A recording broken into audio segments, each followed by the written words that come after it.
வணக்கம் and welcome to farm transformation series episode 1. உங்கள் நிலத்துல சரளை கற்கள் அதிகமாக இருக்குதா?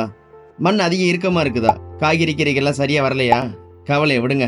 அடுத்து ஒரு 6 ஸ்டெப்பையும் ஃபாலோ பண்ணால் உங்களுக்கு அழகான காய்கறி தோட்டம் ரெடி. Step 1, field measurement. இது நிலத்தோட சரியான அளவையும் நம்ம பயிர் செய்ய போகிற பயிர்களோட டிசைனுக்கு ரொம்ப உதவியாக இருக்கும். ஸ்டெப் 2, நிலத்தை சரியான பதத்தில் உழுது டாப் சாயில் உள்ள கல் எல்லாத்தையும் எடுத்துட்டு நிலத்தோட அளவுக்கு ஏற்ற மாதிரி வண்டல் மண் அண்ட் மண்புழு உரங்களை போடணும். ஸ்டெப் 3, மீண்டும் ஒரு உழவு செஞ்சு மேட்டு பாதைகளை அமைச்சிக்கணும். Step 4, pre plant proper drip irrigation system professional டீமை வச்சு இன்ஸ்டால் பண்ணணும். ஸ்டெப் 5, பல வகையான காய்கறி கீரைகளை நாற்றுகளாகவும் விதைகளாகவும் நிலத்துல பயிர் செய்யணும். ஸ்டெப் 6, குறிப்பிட்ட கால இடைவெளியில செடிகளுக்கு தேவையான இயற்கை வளர்ச்சி ஊக்கிகளை சொட்டு நீர் மூலமாகவும் இயற்கை பூச்சி விரட்டிகளை ஸ்ப்ரேயர் மூலமாகவும் கொடுக்கணும். இப்படி பல வகை காய்கறி கீரைகளை அதோட சிம்பயாட்டிக் அசோசியேஷன் தெரிஞ்சுக்கிட்டு நடவு செய்யறதால ஒருங்கிணைந்த பூச்சி மேலாண்மையும் மண்ணில் நுண்ணுயிர்களோட வளர்ச்சியும் மிக சிறப்பாக அடைய முடியுது. இது போல உங்க ஃபார்மையும் டிரான்ஸ்ஃபார்ம் பண்ணணுமா? ஸ்கிரீன்ல தர நம்பருக்கு வாட்ஸ்அப் கால் பண்ணுங்க. தேங்க்யூ.